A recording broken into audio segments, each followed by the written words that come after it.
Okay, hi everybody. My name is Jackie Lorman.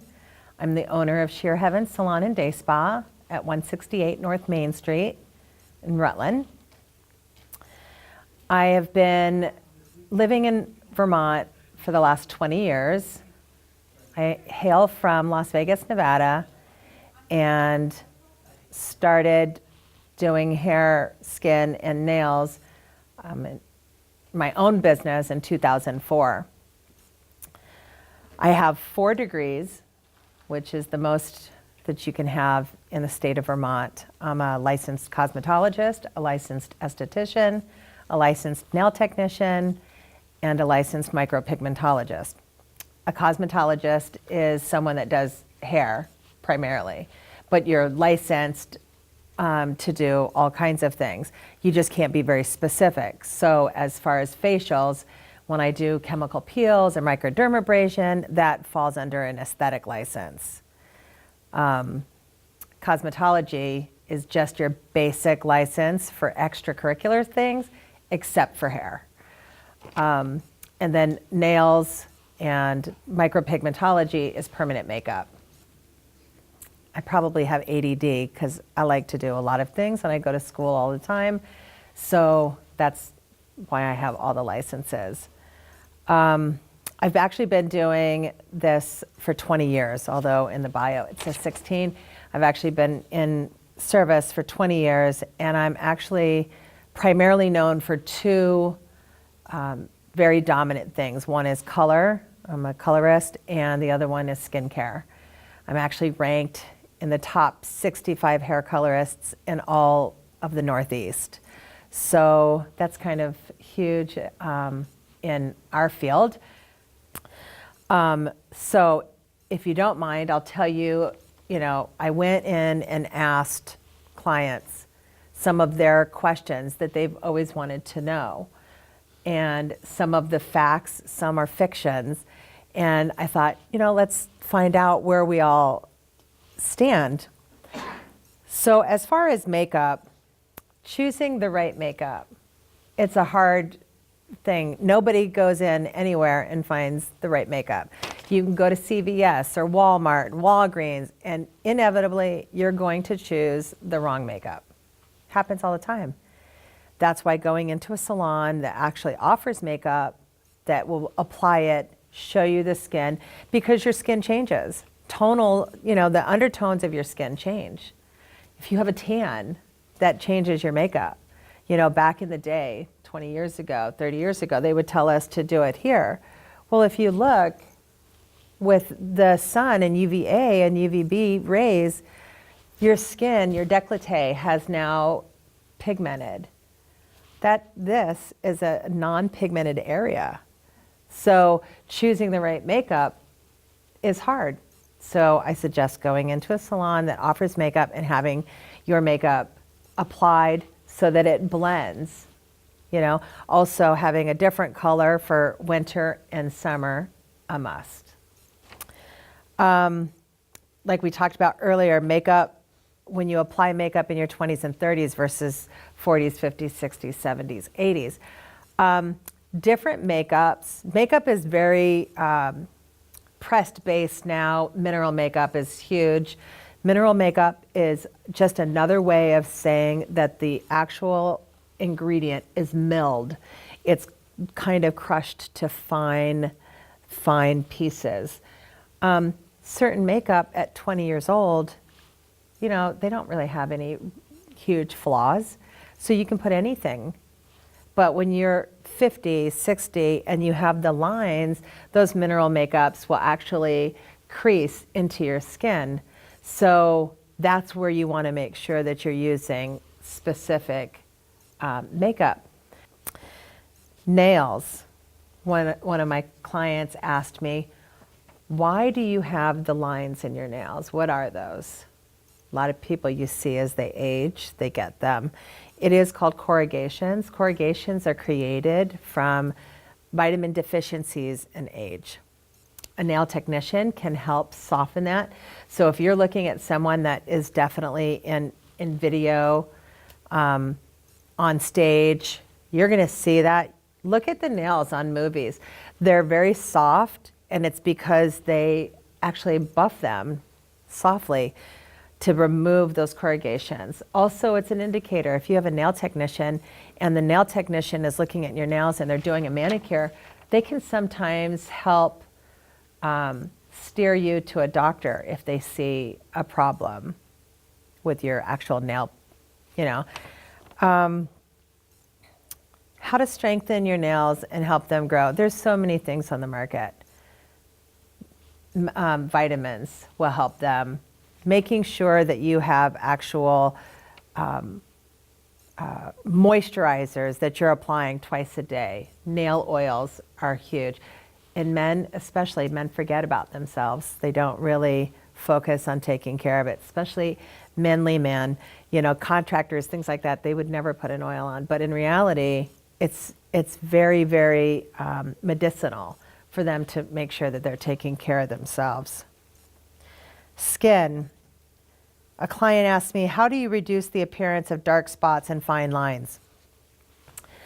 So that's kind of a trick question. There's so many things that you can do. You can have regular facials. In Europe, facials are part of the budget. Women and men have facials and take care of their skin all the time. Here in America, that has never been a priority unless you live in very specific, largely populated environments. But if you're from rural areas, they're not taught to take care of their skin. But it's important. Most skin damage is done before the age of 17.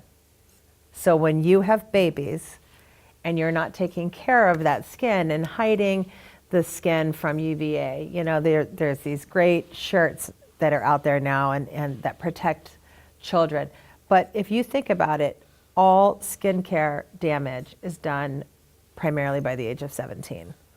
So when I'm treating you at 40, in 50 and 60 for facials, I'm actually having to go back all those years to try to correct. And you're never going to be able to correct everything unless you have some doctor do some significant master peels, which make you, you know, they burn the whole superficial layer of skin off and start basically new.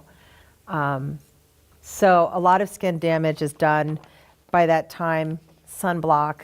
There's a big controversy now going around about sunblock, and that there's some really bad chemicals in sunblock. It's true, there is. We're over sunblocking.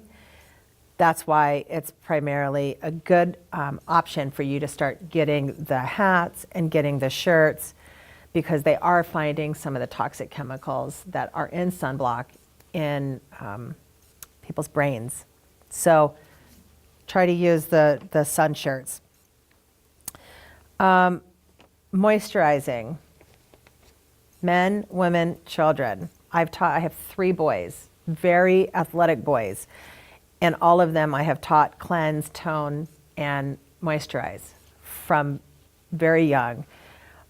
It's important because if you start young, then your lines and hyperpigmentation is significantly less. If you go to Europe and you look at all the people, you see that their skin is so much better than ours. They just take care of themselves better. Well, again, it's part of their budget. So starting to start young and teach your children how to do things much younger will help them prevent a lot of this later. Another way to remove fine lines is a skincare treatment called dermaplaning. Dermaplaning, I was certified in Las Vegas to do. It's actually using a razor. It's great for men, great for people that have had acne, scarring, great for all skin types. But it's the use of a razor where I remove all the fine hair and dead skin cells that build up on your face. So if you think about fine lines as a roller coaster on your face, if I go in and I just kind of help soften each line every time you come in, those lines start to go down and the roller coaster isn't so deep. it starts to become less, which will help with your makeup, etc. So if you're treating your skin, you should never forget your body. Salt scrubs, body treatments are huge. Hair.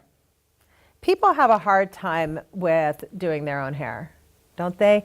They don't know how to create volume. They don't know how to get shine. They don't know how to use a brush and a blow dryer at the same time. These are all traits that are learned. It's a learned behavior.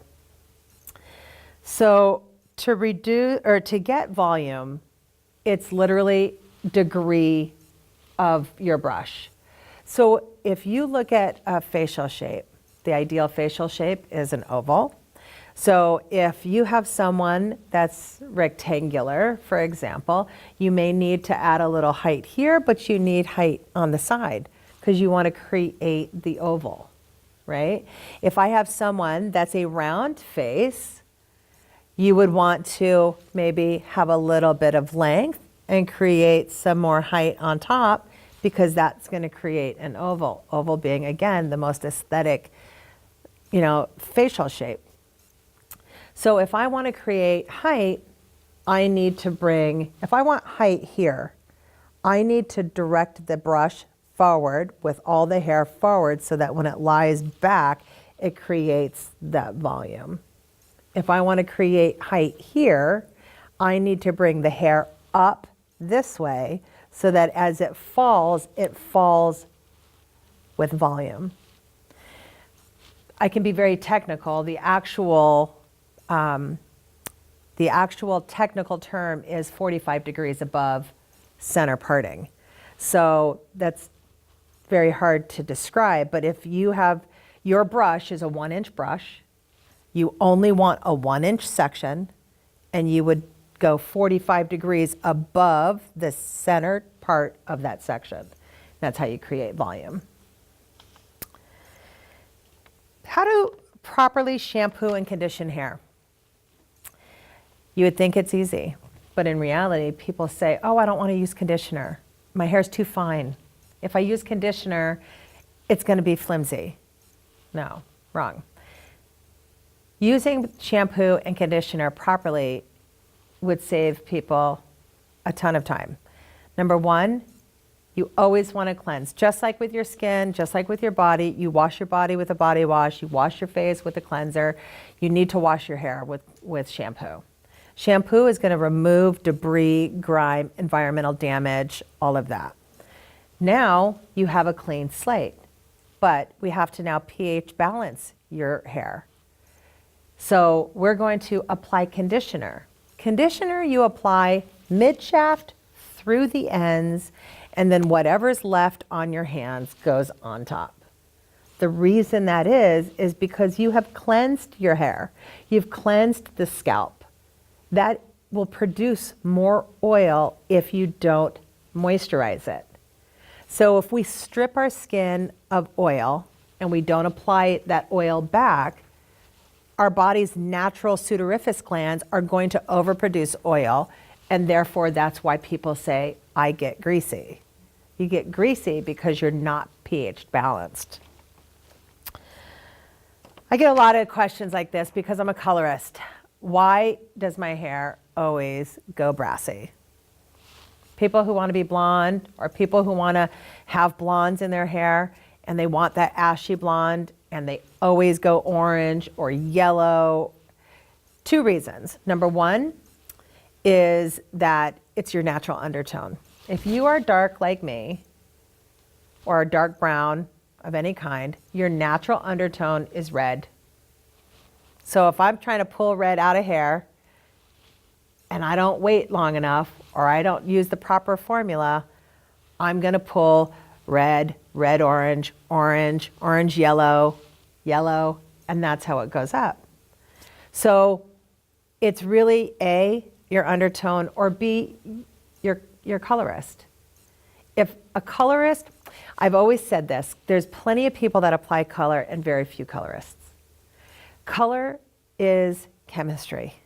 And if you are not a chemist and you don't get chemistry, I'm a nerd. I love chemistry. So I really go in and focus. how many, blue molecules, red molecules, yellow molecules are in your hair. You have to be able to decide that. And if you're with somebody that doesn't know that, then they're not going to get the brassiness out of your hair. You can be dark brown like me and still be platinum blonde if done properly. So when I was in New York City at a hair show, I remember this hairdresser, and he was getting like $500 for a haircut. He's fabulous. I don't know, his haircut's the same as my haircut. It's the same as somebody else's haircut, but he got $500. And the reason he got $500 was because of making people get the right products. When you go to your salon and your stylist does your hair, and you look fabulous, and then you leave and you go home and you're like, I cannot make this happen to my hair the way my hairdresser did. Well, you know why? Because you're not putting in what they're putting in. So I was at this hair show, like I said, this guy comes out and he looks at everybody and he goes, you all look fabulous. How many hair products do you have? And one hairdresser screams 5, and another hairdresser 3, and another one was 2. And then he goes, how many did you sell your clients? And the audience went silent. Hairdressers, we don't like to sell products. We like to make you look beautiful. We like to let you walk out the door. 5 seconds later, you're going down to the grocery store and you're picking up something that you think is going to actually help you do your hair. It's the wrong product. So when I do your hair, I tell you everything that I've done. I have put in front of you all the products that I've used because your hair is prescriptive to you. My hair is prescriptive to me. Your hair may be, you may be saying, Jackie, how do I make my hair, stand up in the front? How do I do this? I've got a show later. I'm doing a movie. Whatever. How am I going to create it? This is the product you need to use. Now, am I going to tell you, you know what? You're using this product because you're in this movie. But tomorrow when you're going to church, I want you using that product? Absolutely not. It's a totally different look. It's prescriptive. So choosing the right products is imperative. It's not about us trying to just give you something. It's literally to create the look that you've asked us to give you. You need the right products. Some hair myths. Or are they facts? I'm not sure. Let's figure it out. Rinsing your hair in cold water will close the cuticle. What are your thoughts? It's a tough one, right? It actually works. So if you are in the shower and your hair and it's hot and that shower is steaming, and if you have fine hair or you have any kind of curl, I have curly hair. You would never know it right now, but I have curly hair. If I am in the shower or I am in humidity, I have a fro. But if I do a cold wash at the end, so I've washed, I've conditioned, I'm in the heat, and I put my hair in cold water for just a few minutes, just that last, it shuts down that cuticle. So yes, that's fact. Okay, a lot of people, this is a big one. You get pregnant, and then you call me because you've got your next hair color appointment. Jackie, I'm pregnant. Can I have color? Yes. I had 3 beautiful babies. They're gorgeous. All by applying color, doing color, having color. It would not be approved by the FDA if it wasn't safe. Now, say, okay, you've heard it, that's fact, but you're still nervous. But do you want to not do your hair for 9 months, 10 months? No, I can't not have my hair done. Do highlights. Highlights never touch your head. The product never touches your scalp. You cannot get anything in your head. Have highlights. You can do colored highlights. You can do blonde highlights. You don't have to have, it doesn't have to be bleach. Everything can be done very safely. So, do you have any questions for me? So, it's a great question. Number one, that question encompasses many things. Back in the day, people used to say, I'm having my hair colored, so I want to go in with dirty hair. Number one, no, don't shampoo every day. Again, it goes back to pH balance and skincare and health. If you shampoo, you cleanse, you strip the hair of its natural oils, right? You have to moisturize your hair and your scalp after that. So is it necessary? No. I mean, if you are doing a job that you're out in the farm or you're doing something like that, yes, take a shower, wash your hair. But if you haven't, mucked stalls or been working as a contractor and you're filthy, there's no reason. If your hair is clean, it's clean. You haven't done anything, don't wash it.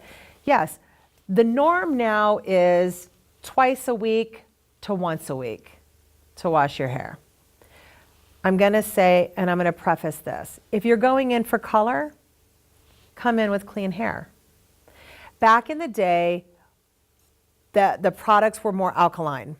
They were stronger, they were more potent. So people wanted you to be dry or dirty so that it would break through that oil. The oil would act as a barrier to your skin. That's not the way anymore. Skincare products, hair care color has all gone very, very soft, very, natural. A lot of them are ammonia free, so you don't need to have dirty hair. But good question, definitely don't wash every day. Well, dandruff is treated, it's pityriasis steatoid. It is actually, there's different kinds of dandruff. There's the waxy dandruff and the dry dandruff. And there's zinc pyrithione is the only product that you can use to actually remove that.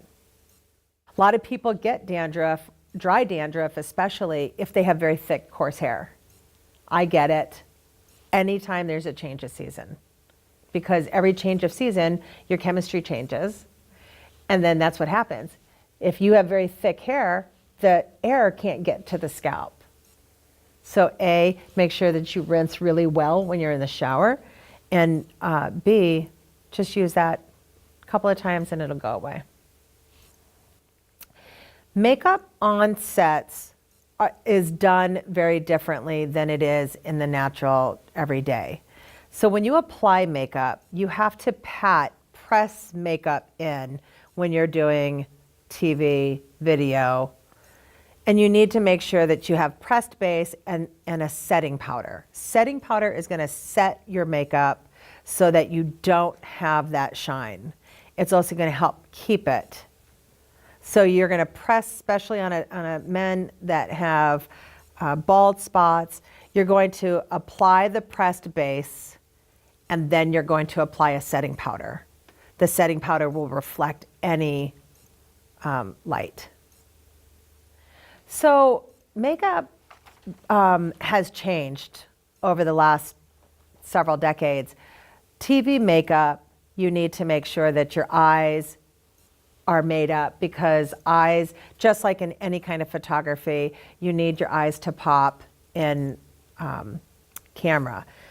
So your eyes, you need contouring, you need light reflected on top.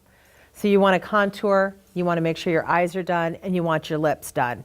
Your lips, based on age, start to thin. As your lips thin, you need to apply your lip liners to the outside of the vermilion, which is the outer part of your lip. And that will give you a more full lip. If you're looking to make pouty lips, then you would darken in the corners and lighten in the top, right in the centers. But basically, when you're doing makeup now for TV, they're still looking for a soft look. A lot of it is done with airbrush now.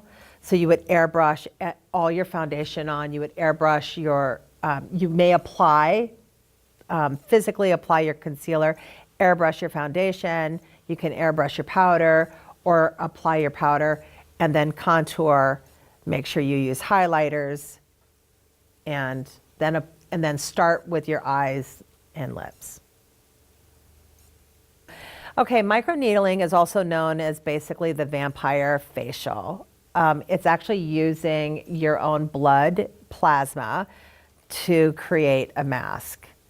Number one, oh, you're giving me heartburn. No one should, it's a needle. You're going in and you're scratching the epidermal layer of skin. That's your actual outside. You're creating blood. The blood is then left on the skin, and that is your mask.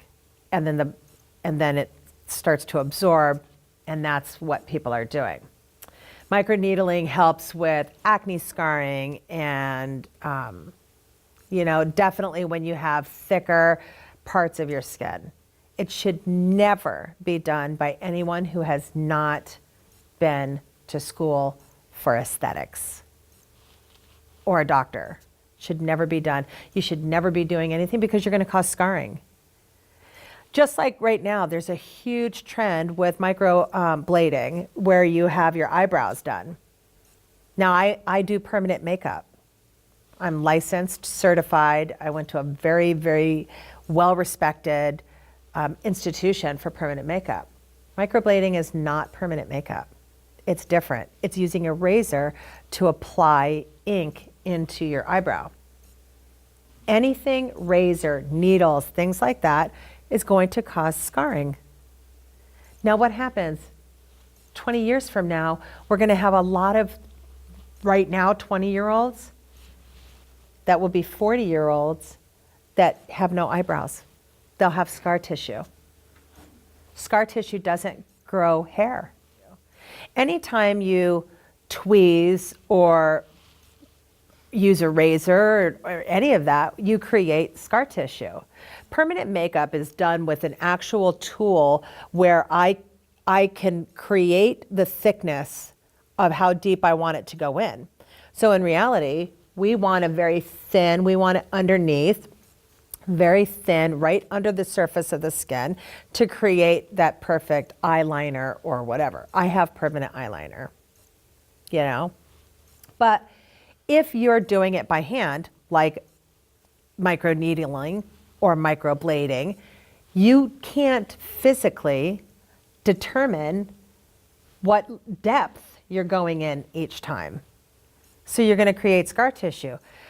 How many women do you know that actually have to pencil in their eyebrows that are normally in the 70 to 80 range? They all, a lot of them have issues. I've done permanent makeup on a ton of them because of scar tissue. I mean, if you are doing anything that's creating any kind of harshness, then you're causing damage. Everything worth having doesn't always come easy. And we have to realize that there are technicians. It's just like when I go to these, I get invited to these little parties that are done in your home and, oh, here, let me put your makeup on and let me sell you this and where did you get your education? That's the first question. If you're going to put something on me and you're going to, like these lash fibers, that are going around, where they apply it and it creates a lash fiber that sits on your eyelashes. Where did you get your education? If you didn't go to aesthetic school or cosmetology school or, pre-med or something, then I don't want you putting anything on me. You're not trained.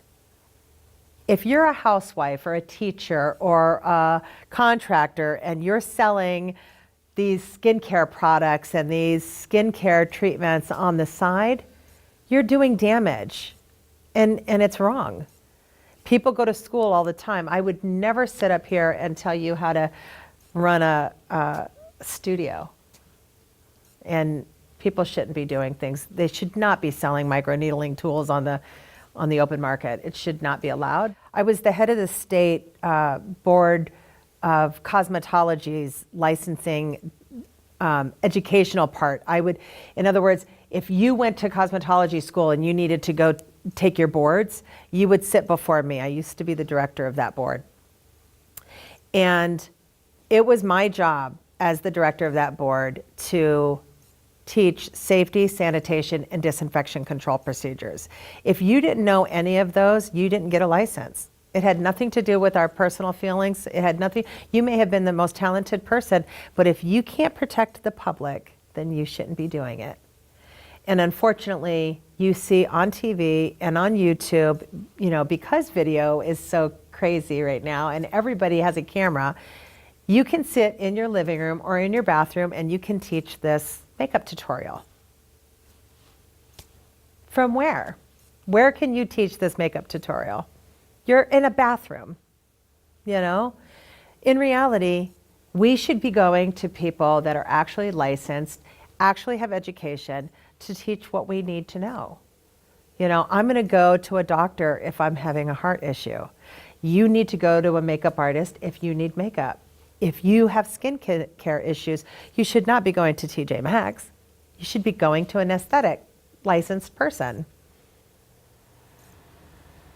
But that's a good point, and it's sad. I would not put Nair on my face. Personally, this is my personal opinion, I would not put Nair on my face. Nair is a chemical. So it's a harsh chemical. Certain types of your body can have it and certain types can't. Certain skins are thicker, certain skins aren't. But it literally is to be done appropriately. You, again, when removing hair, have to do it the right way. You apply in a certain direction, you remove the hair in a certain direction. If you don't, you get ingrown hairs. Just like with men, when you shave, if you don't appropriately remove the hair, even though you're using a razor, you will create ingrown hairs because you're not doing it in the opposite direction of hair growth. There's an actual way, it's a procedure. Just like if you go to a doctor, if you're at a doctor's office, a surgeon, and that surgeon is going to do a heart ablation. It's a procedure. It's always the same way. That's how you do it. That's how it's done safely. If you alter that procedure in any way, then you have a mistake. That mistake can be detrimental, or it could be a little detrimental. Depends on your hair growth. So if your hair, if you notice, grows down, then most men go right down, right? Don't you? But if you're waxing, I would take it the opposite way. But if you're shaving, go down on the hair growth. But if you go into a barber shop, remember back in the day, they would put you back, they would put the nice steam, you would have the nice stuff, and they would go up, wouldn't they? Right? It's different. Any kind of exfoliation of hair is based on the growth pattern. It doesn't matter, female, man. If I'm doing a bikini line and your hair is going into the center of your body, I need to remove it the opposite direction. And then, we can get very technical. It's also based on the level. How high is your hand going? Are you raising? Are you pulling? Or are you gliding? There's a lot. Again, it goes back to you should be treated by somebody who's licensed to be treating you. So Mederma is a great product, over-the-counter product that was created years ago, but normally for fresh scars. Older scars, like I said, the dermaplaning, if you came in, chemical exfoliators. So if you came in and had a facial with me, I would do a chemical peels. I would do microdermabrasion, all of those things to help remove some of that scarring. There's ways to do it. I have a saying at the salon, I can go around the tree. Some doctors go through the tree.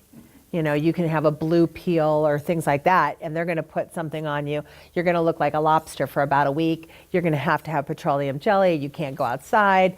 They're going to get rid of a lot of it very quickly. I'm going to get rid of it, but I'm going to get rid of it in a softer, more manageable way. So dermaplane, chemical peels, microdermabrasion, all good choices. Any other questions? No?